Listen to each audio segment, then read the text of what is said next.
28. Assalamualaikum 28 ke?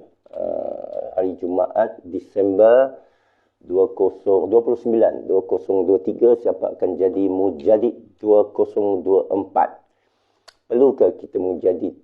Apa takrifnya? Mari kita tengok satu senarai ya. Satu senarai kalau kita Google dalam Wikipedia, senarai para Mujadid. Wikipedia ni ustaz juga. Kalam, apa-apa yang memberikan kita maklumat itu alamat insan nabil kalam. Alamat insan nama lam ya'lam. Mujadid min jadal dal. Ialah seorang reformer yang diberikan tugas untuk membetulkan kesilapan yang berlaku di kalangan orang Islam. Oh, itu takrif dia. Siapa yang bagi ya? Makna ada kesilapan pada Islam. Atau Islam belum, maaf saya kurang sihat. Saya kurang sihat ya. 2 hari kena solar storm kot. Maaf ya, saya nak bersin. Okey. Kesilapan pada umat. Jadi itulah banyaknya penceramah-penceramah. Waalaikumsalam, Muhammad Khidir. Waalaikumsalam.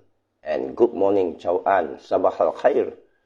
Sabahal nur. Jadi tugas Mujadid ini ialah untuk tunjuk orang kebenaran agama. Kebenaran agama. Yang mana umat Islam disuruh untuk berdepan. Ini menurut Wikipedia lah, simple English ya. simple.wikipedia.org/wiki/mujadid. Dia banyak sumber, dia banyak citation, banyak cross-reference. Kenapa kita boleh guna Wikipedia? Dalam kes Dr. Soleha, ya, saya pernah kerja di universiti, saya pernah jadi pensyarah. Kita diberi akaun research dalam universiti yang berbayar. Di mana segala bahan mereka ada citation. Semua ada citation. Tapi di sana saya tengok ada kelemahan. Pertama dia bergantung pada kita. Citation ribuan. Boleh kata ratusan ribu lah kalau kita nak cari sumber Islam. Apa-apa ilmu, sejarah, Melayu. Pelbagai tokoh, pelbagai sejarah, pelbagai penulis. Yang jadi proses akademi ialah kita pergi baca dari sumber mereka. Macam kita baca sanad lah ya. Jadi sanad ini atau sumber ini dah jadi tradisi bagi manusia. Kalau you cerita apapun, orang kata daripada mana awak dengar? Orang kata dalil kan? Jadi jangan cemur. Bila orang sebut dalil, jangan cemur. Dia perkataan neutral. Orang kata apa hujah kamu? Jangan kita cemur orang minta hujah. Kita bagi. Tak dapat bagi. Atau kita kata kita perlu satu masa untuk bagi. Atau kita perlu satu majlis khas. Atau saya boleh tuju kepada seorang guru yang boleh bagi. Lakukan. Ini proses ilmu. Ya. Jadi yang sedihnya bila dia jadi fitnah. Orang yang minta dalil, orang kata selalu wasabilah wahabi yang salafi. Dia selalu minta dalil. Sebenarnya minta dalil ini, saya sendiri minta semasa saya Kristian dulu. Saya dalam gereja kan, mereka tak bagi dalil. Saya kata ini anak Tuhan. Macam nak tahu anak Tuhan? Tak ada dalil dalam Bible. Tak ada gospel kata I'm son of God. Tak ada. Cuma Isa kata, nah, kurang sihat. COVID.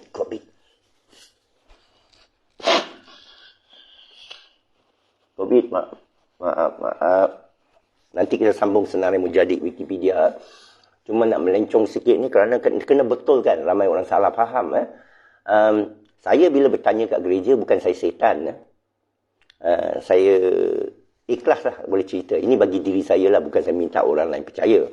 Ya. Semasa di gereja, semasa saya kecil, saya tertimbul pertanyaan siapa aku, kenapa aku pergi gereja, siapa Tuhan, apakah Bible ini seperti anda dakwa.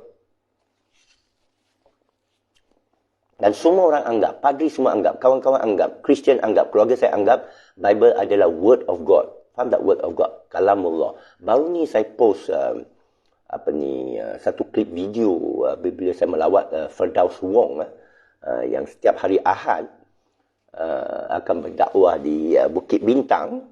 Mungkin ini Ahad ini New Year's Eve di atas sana. Jom kita celebrate New Year's Eve. Tetapi dia 3 petang ke 6 petang dia akan berdakwah.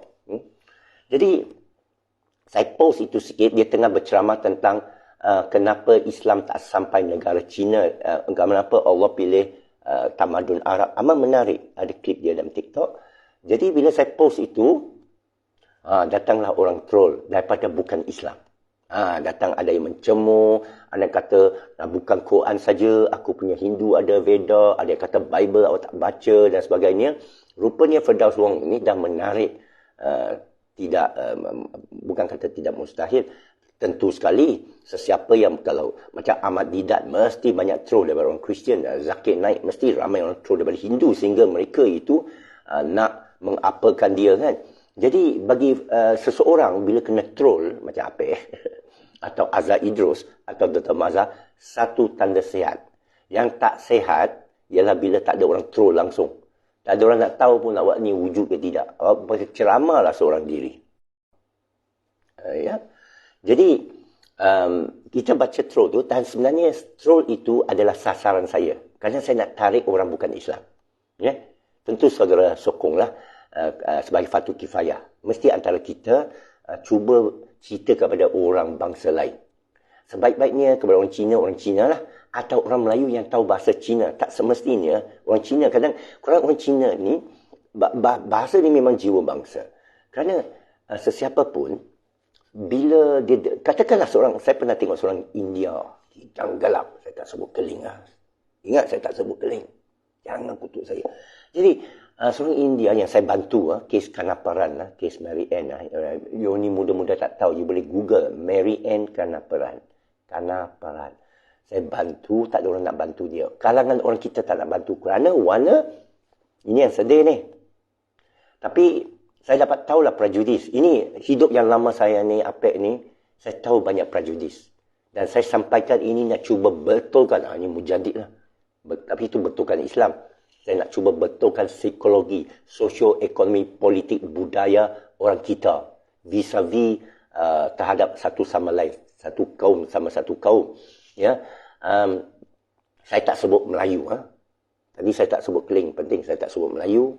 Saya elak daripada, kalau saya sebut pun dalam keadaan akademik, macam saya kata lebih baik Cina berdakwah kepada orang Cina, tapi kita kena berjaga-jaga. Kerana mungkin orang Cina terasa, orang sangka ni dakwah ni aku saja ya. Atau orang Melayu pun boleh terasa, orang sangka sama Cina lu saja ke? Kita Islam bersaudara, nampak? Jadi, bahasa tu kena jaga. Lisan bil hikmah. Okey, faham? Faham? Okey, kita move on. So, dalam kes video klip Firdaus Wong tu, ramai orang hentam. Saya suka dan saya nak jawab. Tapi saya demam sikit satu. Kedua, kita kena fikir waktu yang sesuai nak jawab. Biar orang benci kita. Faham tak? Orang benci, orang kutuk. Sekali Allah bagi hidayah, Allah bagi ilham, Allah bagi ilmu laduni. Macam ni sekarang, kadang-kadang tiba-tiba datang satu ilham. Orang kata akal juga, tapi akal dalam hati. Ada dua akal. Akal di otak, 1 campur 1, biiznillah. 1 campur 1, 2. Sebenarnya boleh 2.5. 1.9 campur 1.9, 3.48. Tengok. Itu akal lah, masih akal. Biiznillah hati ya. Jadi, bila saya ke arah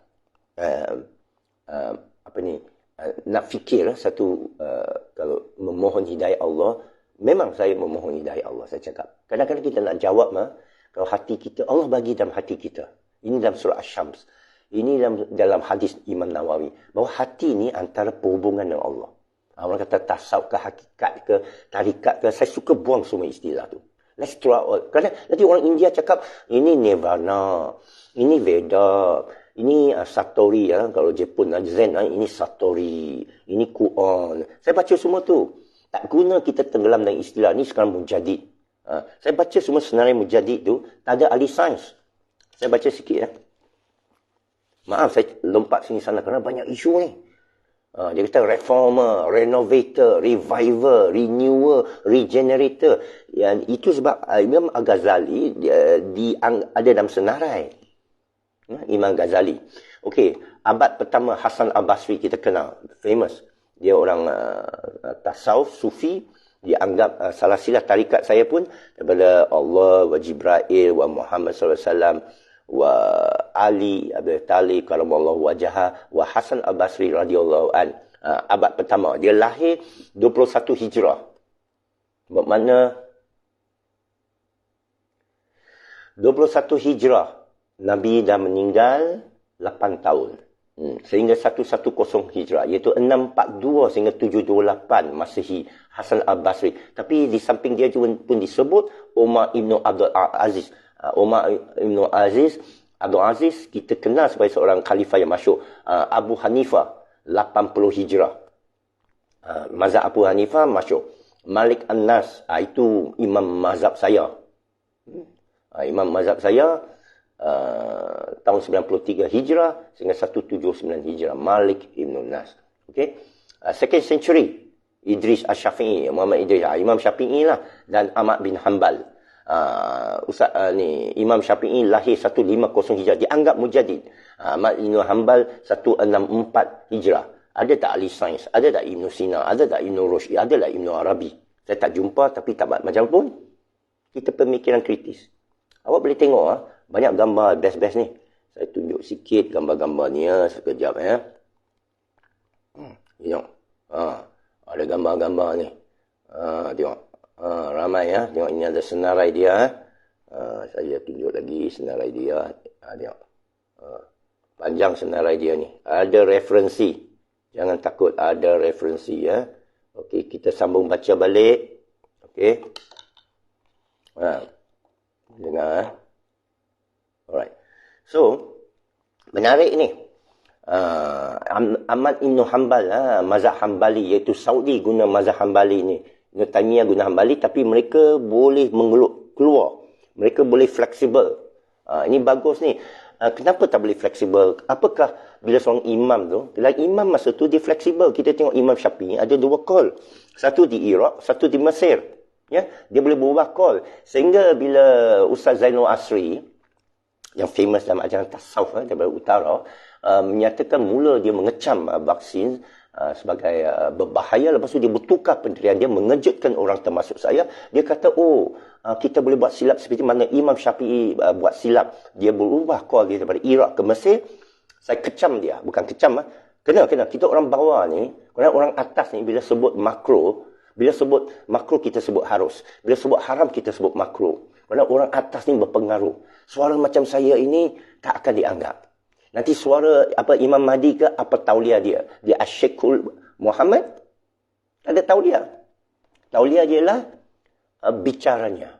Matannya. Bukan sanad dia. Nak bukti sanad kalau ramai Ahlul Bait. Faham tak? Ahlul Bait. Syarifah, Said Syarifah. Tengku, Raja Ungku. Ramai. Ya. Ribuan. Bilionan umat Islam. Siapa mana yang satu yang betul? You nak check macam mana? Akhlak? Ramai cakap sini sana bodoh. You see or not? The problem. You see? So, saya bidas kenyataan Zainul Asri, Ustaz Zainul Asri dengan hormatnya kerana menyatakan Imam Syafi'i buat silap. Imam Syafi'i tak buat silap. Allahu Akbar. Saya pun heran bagaimana tahap pemahaman Ustaz Zainul Asri di sana kerana betulkan saya kalau salah Betulkan saya kalau salah. Nabi Muhammad SAW ada hadis menyatakan jangan tulis. Ada sebab. Semua imam-imam yang saya tahu suruh jangan tulis fatwanya bagi satu keadaan. Dia tak tulis. Dia hanya keluarkan fatwa. Kalau tulis hanya untuk zaman itu, untuk amir itu, untuk suami isteri itu, untuk kes cerai ini. Dia dengar kes, mesti semua hadir. Ya, dan kita dengar keterangan dari suami, dari isteri, dari janda, dari duda, dari anak menuntut. Dan dia tahu Al-Quran. Ya, tapi kenapa kita perlu qadhi membuat keputusan? Kerana ada ayat, bila kamu tuduh seorang berzina, seorang wanita berzina, ini sebagai usul. Datangkan 2 saksi. Habis siapa nak dengar 2 saksi tu? Qadhi. Dan kalau kamu tak ada datang saksi, kamu akan disebat 80 kali. 80 kali. Siapa nak keluarkan hukum kamu disebat 80 kali? Qadhi. Bukan amir. Kalau amir itu menyimpang, siapa yang akan beritahu amir kamu turun? Qadhi. Siapa qadhi? Orang yang alim, yang semua umat setuju, dia alim tapi yang penting dia hakim. Dan hakim ni, kenapa dia tak tulis? Kerana kalau dia ikut tulisan, susah nak dihukum. Okey, kita tengok kes Daim. Kes Daim. Dulu ada kes ni. Tak boleh. Ni XPM. Ni PM Act. Dulu you ada kes ni. Tak boleh. Ini berlawanan dengan sanad. Ini yang saya nak cerita ni. Saya ni mungkin mujadid ni. Betulkan kesalahan. Kesalahan umat ialah ikut citation. Tak boleh. Ada tasawuf yang menyatakan. Ada hukum tasawuf. Ada prinsip tasawuf yang menyatakan. Cantik setiap detik Allah menjadikan. Pernah dengar tak? Bahawa dari satu ni daripada sekarang ke sekarang tak ada kait mengait. Dia balik kepada Allah. Allah cipta dan hilangkan waktu ni, saat kemudian cipta dan hilangkan detik kemudian. He created at every moment. Setiap detik Allah penciptanya. Dia sentiasa halaka. Ya. Dia khalik yang sentiasa halaka. Buaya Syakur kata senantiasa mencipta. Dan dia kata apakah Allah tak ciptakan balik manusia selepas syurga? Jawapan tasawuf ialah, dan Buaya Syakur pun tahu tasawuf itu, bila saya nak jumpa dia mungkin nak bicara itu sebagai seorang murid yang bodoh kepada seorang alim yang cukup tinggi ni ilmunya, Buaya Syakur. Masih di Indramayu, saya tengok dia sehat. Saya niat ni, dan niat panjang dah 3 tahun. Bila nak pergi Indramayu Cirebon, duduk di tangan dia, kaki dia baiat, belajar menuntutnya. Kena sekurang-kurang setahun ni. Baru ada guru. Tapi Buaya Syakur kata Islam belum sempurna. Kontroversi. Dikecam rupanya itu clickbait. Dan dia ada benarnya. Dia kata perbudakan. Rupanya Saudi Arabia mengamalkan perbudakan. Ambil perempuan, dibeli. Beli ni lah pendatang ke apa. You kata aku tawar. Aku boleh set dengan kau ke apa. Aku beli kamu. Ramai orang jadi. Tapi jadi pelacur. Okeylah. Aku dimuta'akan ke apa ke. Dibinikan ke apa ke. Dan saya tahu. Saya menggembara di dunia. Saya tahu. Saya tak mau cerita negeri mana ke apa kan. Di Asia Timur. Bahawa mereka menyimpan isteri rahsia lah. Sini sana. Orang Timur Tengah. Itu perbudakan lah. Kerana si isteri itu. Lawa. Dia tanya saya apa hak dia. Macam mana saya nak jawab? Kita saya duduk di bandar yang semua ada makan haram. Suami saya bagi saya duit, tinggalkan saya sini hanya lawat sekali-sekala untuk fahamlah ya. Dan macam mana saya nak jaga solat dan sebagainya. Jadi dia datang ke tempat orang Islam yang bangsa yang kepada kita asing kepada Islam. Saya cuba jawab. Saya pun kata kamu tak akan disoalkan. Saya jawab tu. Saya bagi nas dalil. Saya dah lupa. Maaf, saya tengah demam ni. Ada beberapa benda saya lupa sikit. Ada dalilnya, saya kata ada nas di akhirat apa Allah tanya kita. Ya. Okey. Tapi tak apa. Jadi perbudakan itu tahun 60 Saudi masa tu teruk ekonomi, perlu bantuan Amerika Syarikat. Amerika Syarikat janji bagi bantuan dengan syarat. Ini bagus ni Amerika Syarikat. Dan syarat awak tamatkan perbudakan, sex slavery. Membeli orang gaji untuk seks. Berlaku. Tapi sampai sekarang berlaku cara bersembunyi-sembunyi. Okey. Tak apalah. Maksud saya Buaya Syakur berani tegas tu. Dia kata, apakah Islam sempurna? Kerana ulama lawan di Saudi, ulama protes. Jalanan umat Islam protes. Macam mana Saudi tunduk kepada Amerika. Ini syariat kita. Sama macam Kelantan. Kelantan, wanita akhir balik, perempuan akhir balik, umur 12 boleh nikah. Di Kelantan orang cakap tak boleh. Nenek moyang mereka umur 15. Saya pernah tanya, nek nikah umur berapa? 15. Di pulau ni perahu di Sabah. Seorang anak dara. Dia kata aku dah 16, kakak aku nikah masa 15. Jadi aku dah tua dia dah. Nak nikah sama dia tak ada dokumen macam itulah masalah dia. Jadi maksud saya ada negeri Kelantan ni kita tak boleh, kerana banyak grup wanita feminis kata tak boleh, mana boleh nikah. Ada orang Islam pun sokong begitu. Tak boleh. Bawah 18 tak boleh. Sebenarnya boleh dengan izin. Kita perlu dia pergi mahkamah. Kalau dia bawa umur 15, 16, dulu tak payah. Pergilah mahkamah. Bawa ibu bapa. Ya? Atau hakim yang adil. Saya anjurkan tu. Kerana Buaya Syakur anjurkan tu. Bukan untuk hamba sek mansuhkan. Walaupun ayat Quran kata boleh. Sebenarnya tafsir itu saya anggap salah. tangan kanan tu. Saya anggap salah. Tapi tak apa. Ini nak mujadid. Jadi, tapi dia kata dari segi kes cerai. Kes paksa nikah. Dalam Islam tradisi, wanita boleh dipaksa nikah. Ayah dia kata, saya nak awak nikah sama dia. Perempuan tak boleh. Ada yang kes bunuh diri baru ni di Pakistan. Dia boleh bunuh anak perempuan. Maaflah, saya tarik balik. Ini benda-benda yang tak baik. Awak boleh siasat sendirilah. Ya? Di Afghanistan, di Pakistan, di Kashmir. Kadang fitnah. Ya? Tapi kita dengar honor killing. Seorang wanita itu adalah mereka boleh dirogol. Kira syar'i, tradisi, adat di India. Ini satu jahiliah kepada saya. Itu sebab Buya Syakur kata, kamu kata Islam sempurna. Kamu mengeluarkan hukum sempurna. Jadi mana hak kemanusiaan wanita itu? Dipaksa kahwin. Jadi Buya Syakur kata ia perlu direvisi semula. Apakah Buya Syakur ni mujadid? Mujadid yang menentang Quran. Dia dituduh menentang Quran dan Sunnah. Buya Syakur. Dan Buya Syakur tengok cara dia berhujah tu. Orang bertepuk lah. Saya pun bertepuk di sini. Kenapa? Dia kata, seorang wanita diceraikan dengan mudah. Diceraikan saja. Walaupun dia olok-olok, tak boleh. Kamu sebut, saya ceraikan kau. Cerai. Jatuh talak. Ya? Jadi wanita itu, awak tak kesian ke? Ya? Jadi mereka keluarkan undang-undang di Indonesia, diprotes oleh alim ulama, sekian alim ulama, sekian pengikut, sekian jemaah, bahawa tidak pernah dilaksanakan dalam sunnah. Bila seorang suami nak ceraikan isteri, jatuh talak. Tak boleh pergi mahkamah. Qadhi tak boleh pintas. Pernah satu kes, Nur Kumalasari, ya, saya dah sebut berapa kali, ini masyhur, saya boleh sebut. Bukan nak dedakan aib, tapi satu hukum. Ingin berkahwin dengan seorang penyaga, jadi isteri kedua. Mahkamah, isteri pertama dia, file satu kes ke mahkamah, permohonan untuk menghalang suami dia nikah satu lagi, dan dia bagi hujah dia boleh memuaskan suami dia. Dia boleh layan suami dia. Dan qadi setuju.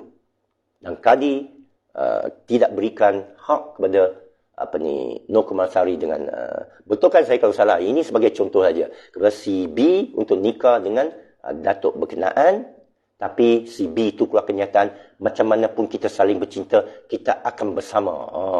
Bila saya berjumpa dengan juru nikah saya, Ustaz Abdul Daim daripada menteri pula, pejabat agama di Kuala Lumpur, saya tanya Ustaz Daim, masjid di mana tu? Dekat PAS tu, dekat hospital TB di General Hospital. Dia datang untuk nikahkan adik ipar saya, perempuan ya. Dia yang juru nikah saya juga.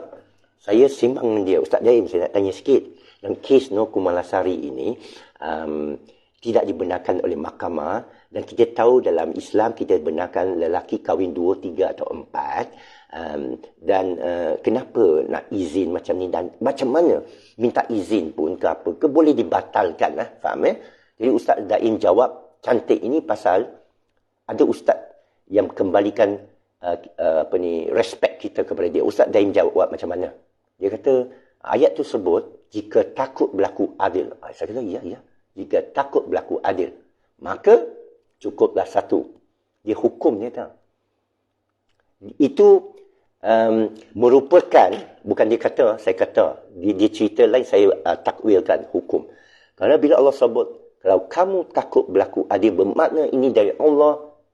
Menurut Ibn Rushd, dia hukum. Contoh, tidakkah kamu memikirkan, bermakna hukum wajib berfikir. Tidakkah kamu lihat, hukumnya wajib kamu lihat. Ya? Bila Allah kata, sesungguhnya takwa lebih tinggi. Hukum takwa lebih tinggi daripada kaum. Takwa lebih tinggi daripada pakaian. Takwa lebih tinggi daripada darah daging kita sembelih. Takwa lebih tinggi daripada solat pun.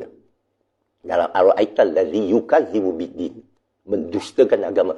Jadi hukum, dusta agama. Hukum neraka. Jadi Ustaz Daim kata, adil. Lawannya, zalim. Ya. Tengok, senang seorang ustaz mengajar kita. Ustaz ni tak boleh ilik.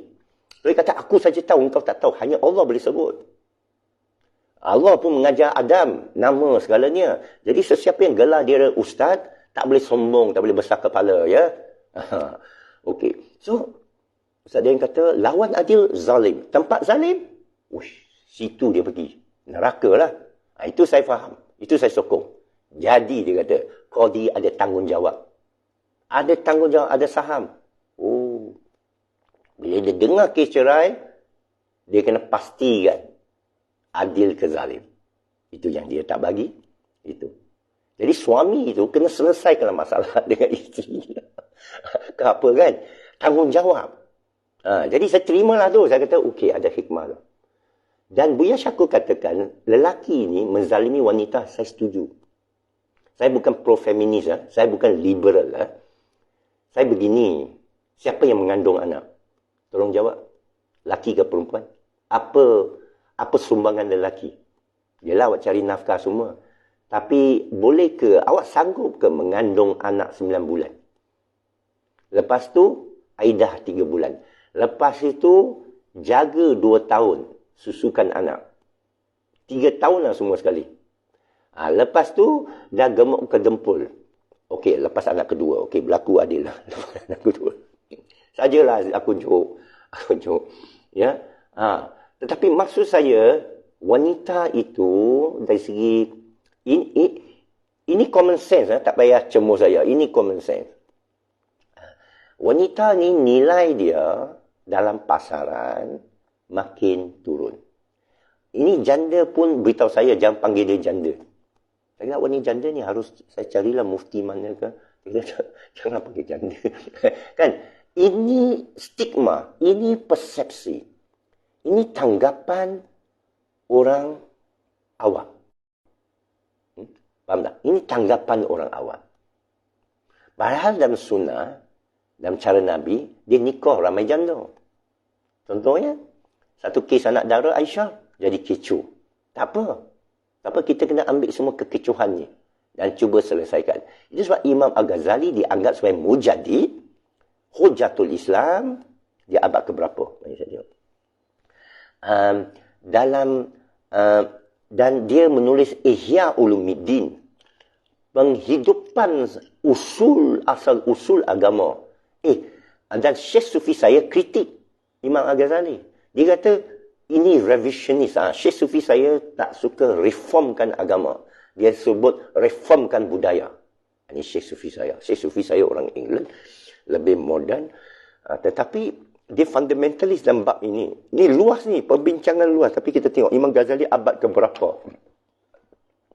Hasan al-Ash'ari, Maturidi, abad ketiga. 260 lahir, 238 hijrah lahir. Ash'ari dan Maturidi. Tahawi 239. Ibnu Suraish kita tak dengar 249. Abad ketiga ni.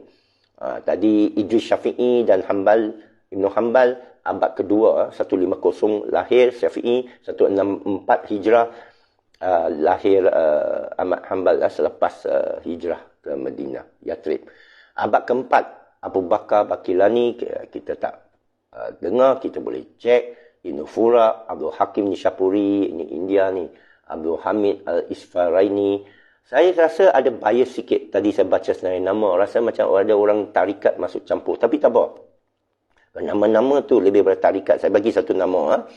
Hazam Al-Andalusi, Ibn Ali Zuwaini, Salce. Nampak macam otoritas bila kita boleh sebut nama-nama. Abad kelima, Hamid Al-Ghazali, 450 ke 1111.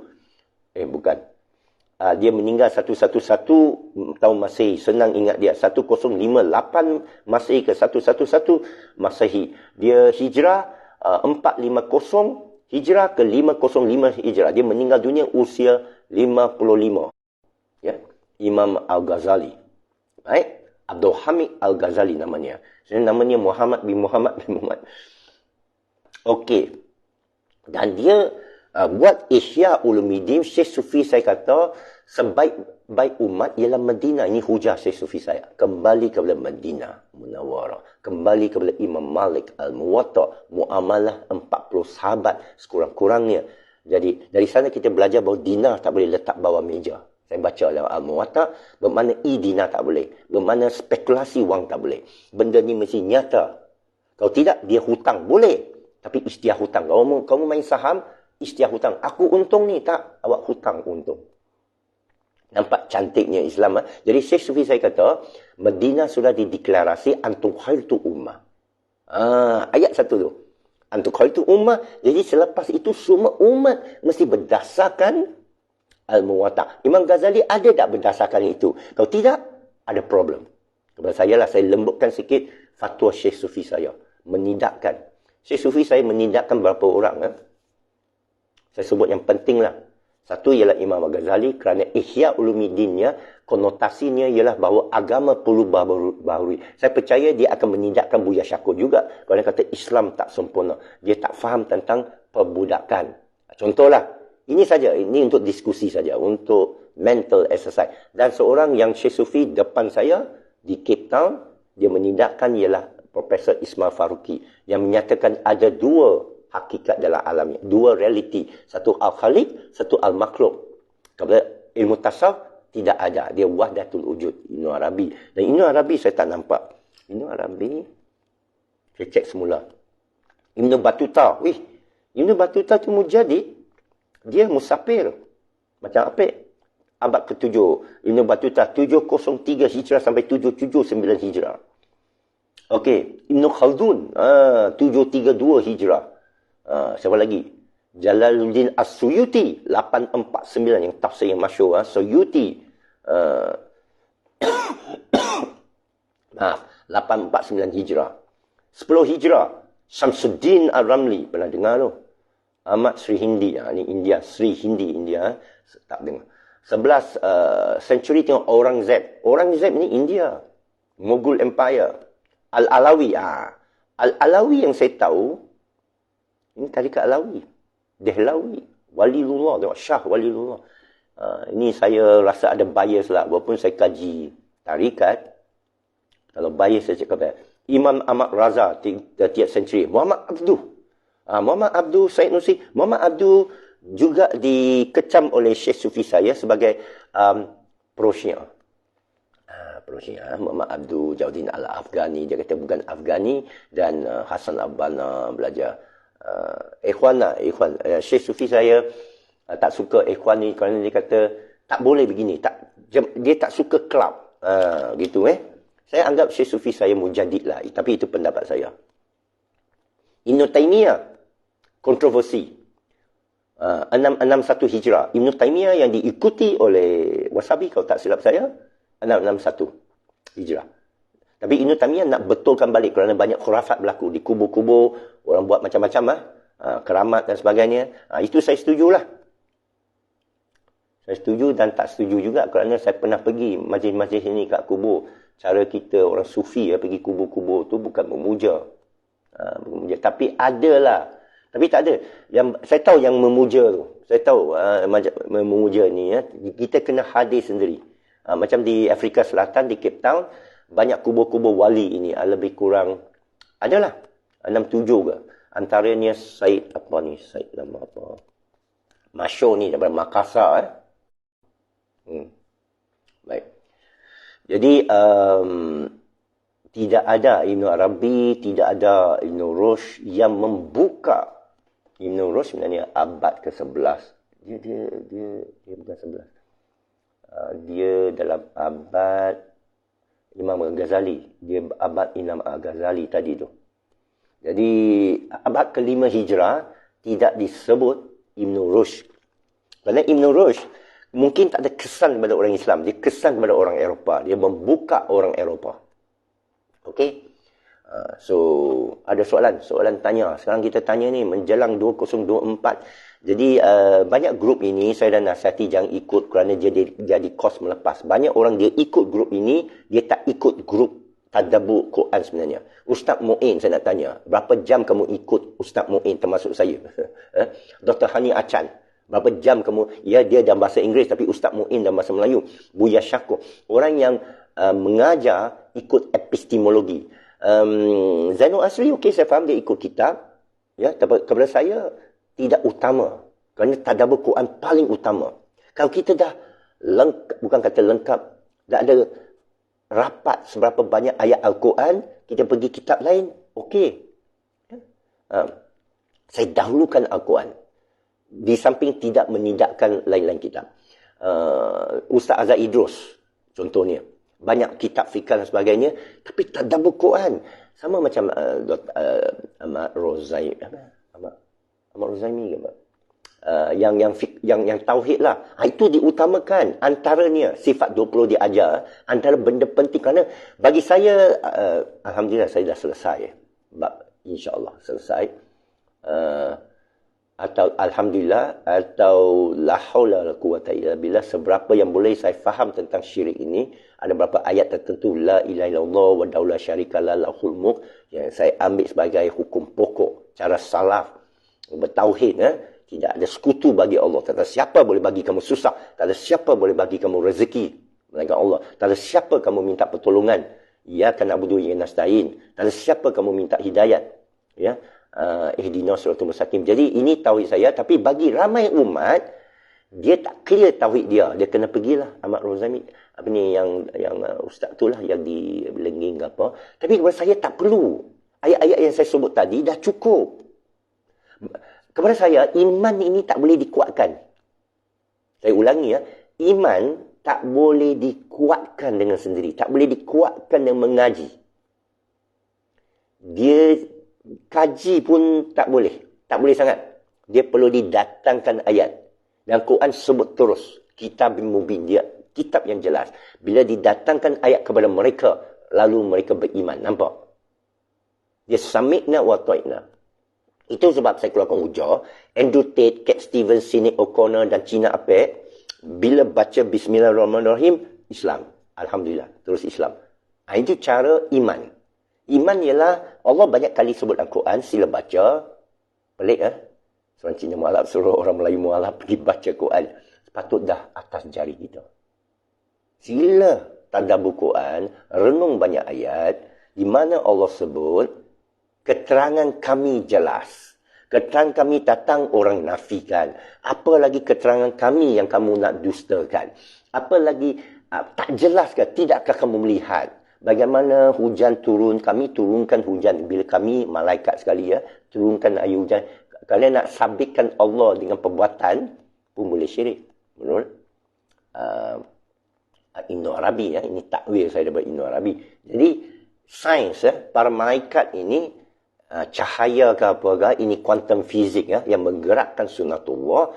Allah sebut, Allah suruh kita berfikir kalau masin, kalau masin, kan air laut masin kan. Jadi dalam Quran tu dia lompat terus kepada hujan. Jadi manusia kena fill in the gap lah. Kena isilah kekosongan antara mana datang air ni. Percayalah kalau anak kamu kecil, cuba test dia, jangan bagi dia pergi sekolah, tanya dia. Mana air hujan datang? Ini cara Sokrates. Ini cara ilmu fikir. Cara ilmu Quran. Ilmu alam lah. Mana air hujan datang? Dia fikir. Awak cakap apa pun dia akan percaya. Kalau tak bagi dia berfikir. Hanya dua sumber dia. Sama diri dia berfikir dengan yakin. Dan dia akan mencari. Ada kamu isi dia dengan dongeng. Ini ada jin baling ni air hujan. Dia akan percaya.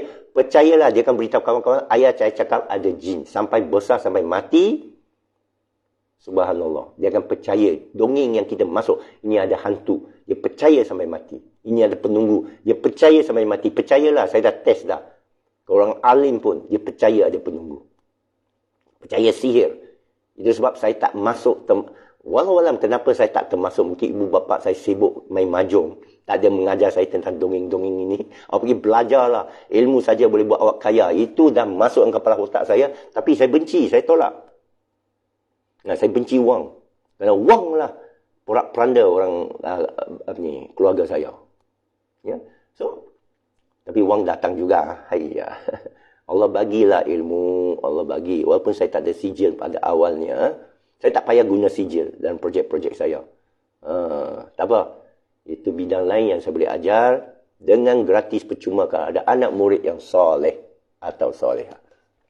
Jadi, sains itu, kejadian itu boleh menyusup hati kita. Terus kita beriman. Terus kita beriman. Dan ada ayat kata, bila datang lagi keterangan, bertambah imannya. Jadi proses tauhid, ilmu kalam, mesti melalui ayat Allah dengan akal yang sihat. Ya, akal yang sihat. Jadi, bagi anak-anak, nak ajar dia tauhid, sebaiknya ibu bapa sendiri. Sebaiknya jangan bagi kat ustaz. Ustaz jadi guru, fiqh tak apa. Sirah tak apa. Tapi bila anak balik, suruh dia cari balik. Sekarang dah ada Google. Apa anak, apa ni ustaz ajar?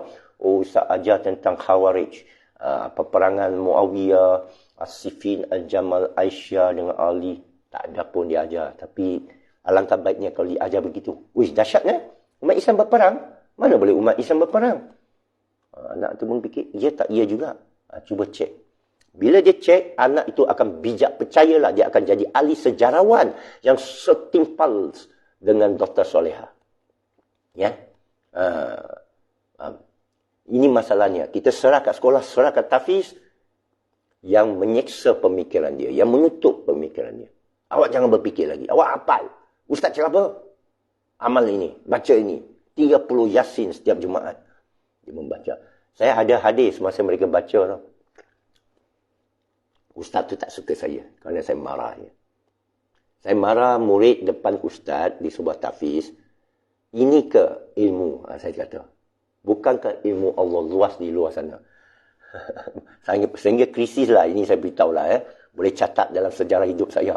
Saya ini anti pesantren. Bukan pesantren di sana. Di sana juga saya pernah pergi ke Bandung. Pergi Darul Ittifaq. Sampai saja, marilah duduk sini 3 malam. Saya duduk sana 3 malam. Saya jumpa dengan ustaz tu, Ustaz Su'ib nama dia. Seorang murid datang, dia pun tegur murid tu. Ni ada barang ni, sampah kutip, besi pun bisa terbang. Dia kata. Di sana saya perasan lah, inilah ilmu ditanam kepada murid-murid itu. Bukan salah murid tu. Kita ajar dia, ni besi parang boleh terbang. Kita baca ayat ni, kita boleh tembus langit. Dia membacalah, bacalah. Tapi dia tak baca bagaimana Apollo 11 itu boleh sampai bulan. Ini semua. Ini awak percaya ni karut lah ni. Manusia mana jejak kaki atas bulan. Siapa beritahu dia? Mesti ada orang beritahu dia. Manusia tak landing ke bulan.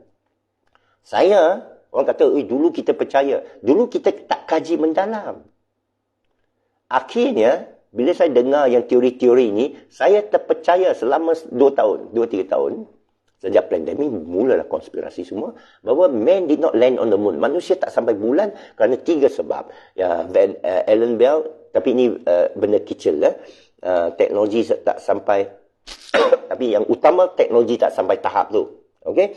Dan yang kecil ialah dia cerita tentang kamera dan sebagainya. Tapi bila saya baca keterangan resmi, boleh terima kamera itu, dia ada tripod dia sendiri. Di satu lagi kaki tu, dia boleh keluarkan.